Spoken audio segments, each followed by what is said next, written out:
Walt Disney's Disneyland. When you wish upon a star, makes no difference who you are. Each week as you enter this timeless land, one of these many worlds will open to you.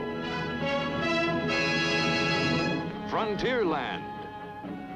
Tall tales and true from the legendary past. Tomorrowland. Promise of things to come.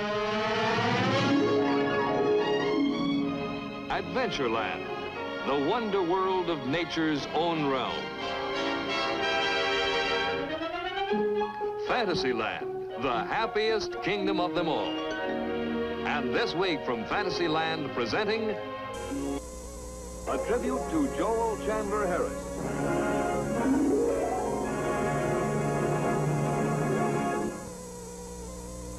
Now, here is your host, Walt Disney. One of the most entertaining chapters in American folklore was supplied us by the wonderful Uncle Remus stories of Joel Chandler Harris.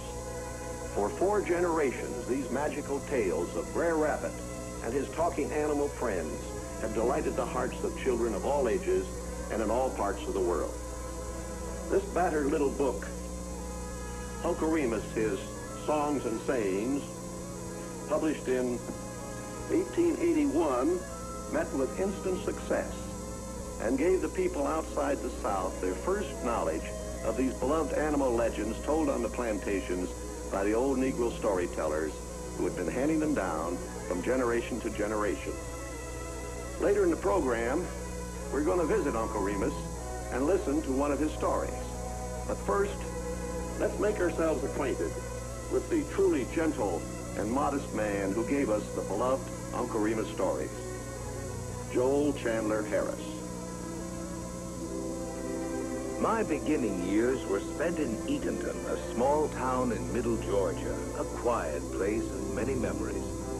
My father had disappeared during the gold rush to California, leaving my mother to carry on alone.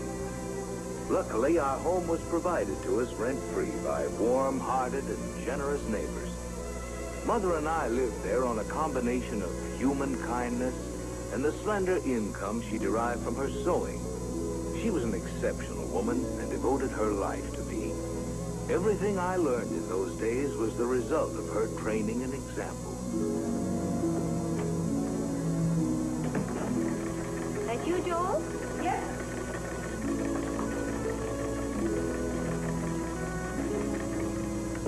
Joel. Miss Tyrell gave me 2 more dresses she wants let out. She said to open the seams and she'd come in tomorrow for a fitting. Good. And look, she loaned us David Copperfield. That's nice.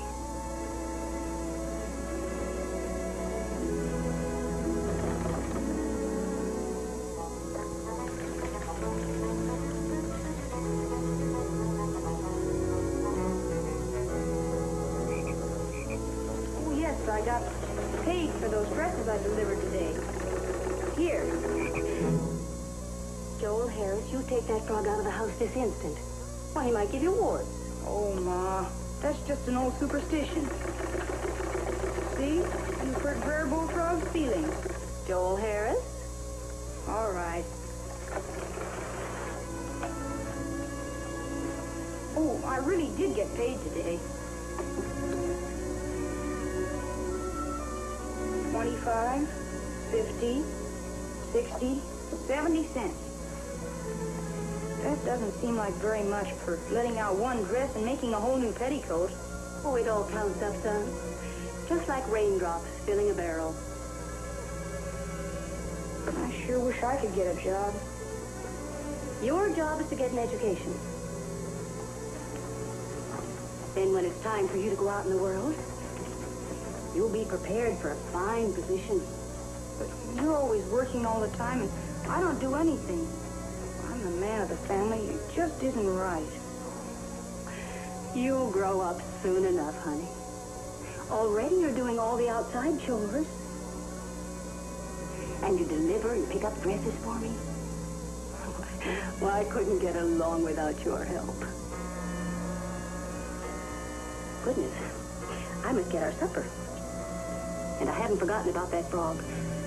Put him out, wash your hands, and set the table, Joel. We can read the book after supper. Yes, ma'am. Right from the start, I was interested in words and stories. Tuesdays would find me in Pruden's grocery store and post office, where Mr. Pruden let me read the papers that came in once a week on the mail stage from Milledgeville.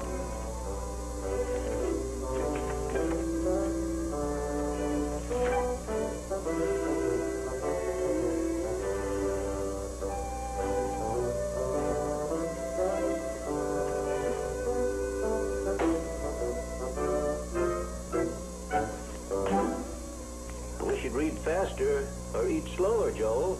Yes, Mr. Pruden.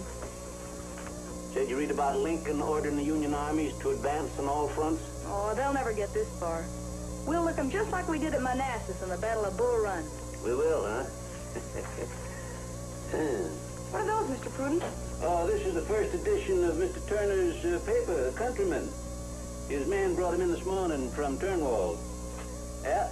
This is the only newspaper in the world printed on a plantation. Can I see one? Well, guess there's no harm in you reading the Johnson's copy.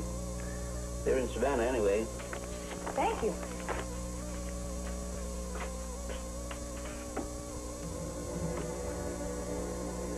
An active, intelligent boy, 14 or 15 years of age, is wanted at this office to learn the printing business. Gee. Hey, where you going with the Johnson's paper? I'll bring it right back. See that you do.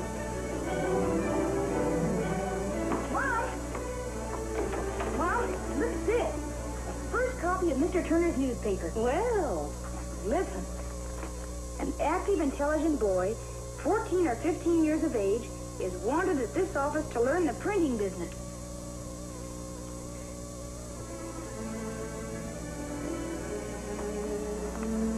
Well, you're active enough, heaven knows, Joel. And intelligent. But Mr. Turner wants a boy 14 or 15. Well, I'm almost 14. Almost. But Turner was out in the country. You'd have no way of getting back and forth. You'd have to stay there. It's only 9 miles away. Please, Mom?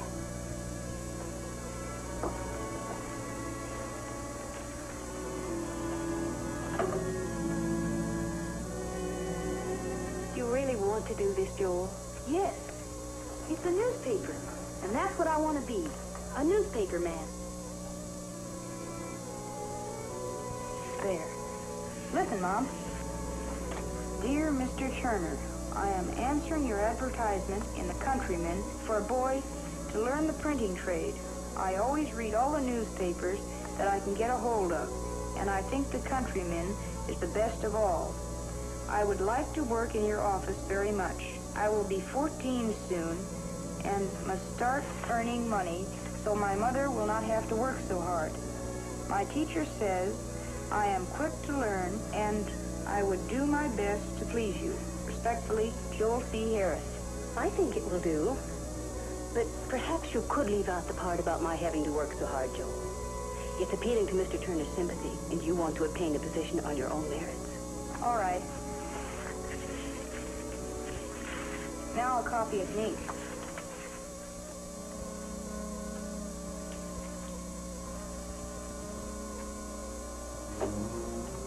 Are you sure there isn't a letter there for me from Turnwald?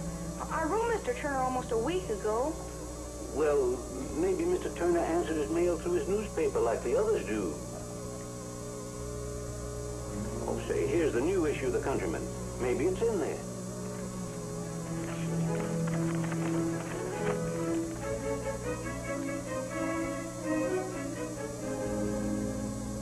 What is it? What's the matter, son? Oh, the ad for a boy is still there. Just like it was last week. Well, that doesn't mean anything. Maybe Mr. Turner just forgot about it. Or he just didn't read your letter yet. No. My mom was right. He just doesn't think I'm old enough.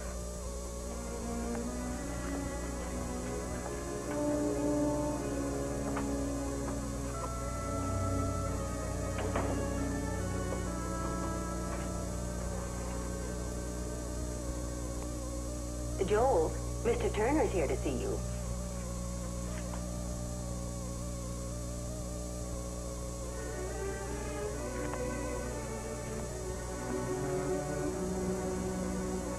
Hello, Joel. How do you do, sir?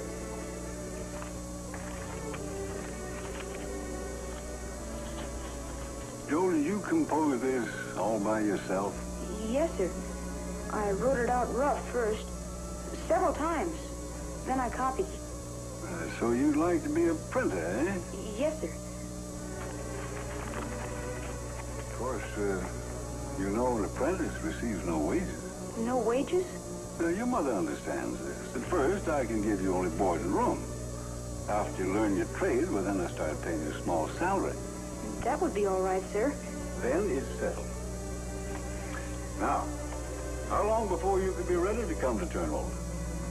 Right away, sir. Couldn't I, Mom? I'll be back and pick you up in an hour. I'll take good care of him, Mrs. Harris. I'm sure you will. Oh, he'll be in to visit you. Thank you.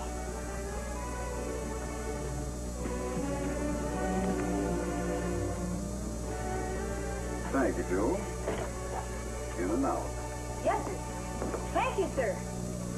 And so, after promising my mother that I would come back to see her whenever I could, I was on my way to Turnwald and the adventure that lay ahead, which would prove to be the turning point in my life.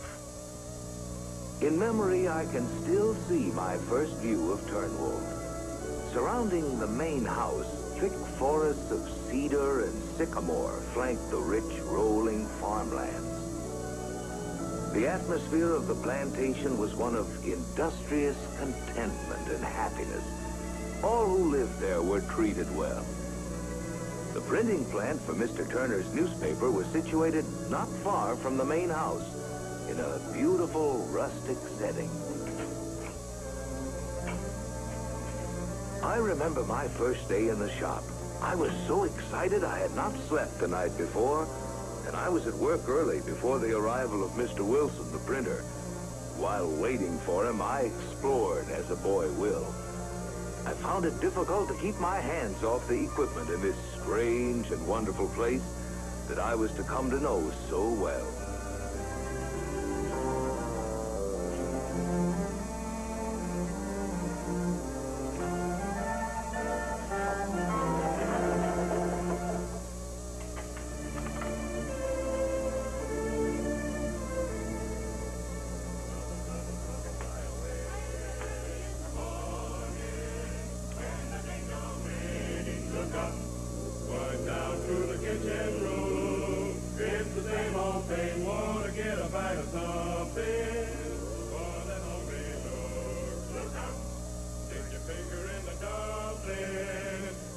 Trouble with the cook, let the rain pour down, let the cold wind blow.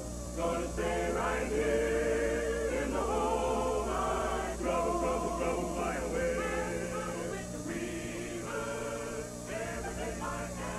I had met Mr. Wilson the night before. He was a highly capable itinerant printer, and a great deal more Irish than his name. Well, good morning, lad. You're bright and early, I see. Yes, sir. Well, that's fine, fine. All ready to get started, eh? Yes, sir. But, what's this, lad? What's this? What's what, sir? Well, the stove. Where's the fire? There should be in it. Fire? Aye, the fire. That's part of your job, you know.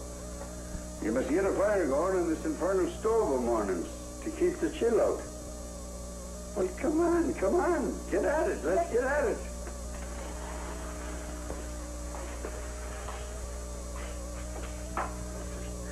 You're a printer's devil now, me boy. Devil? That's what all apprentices are called. And you'll do all the chores and all the dirty work about the place. But But what? Come on, speak up, lad. Don't be one-legged in the mouth. well, I thought I was here to learn to be a printer. That you are, lad. That you are. On me soul, don't look so mournful. We'll have you set and type in no time.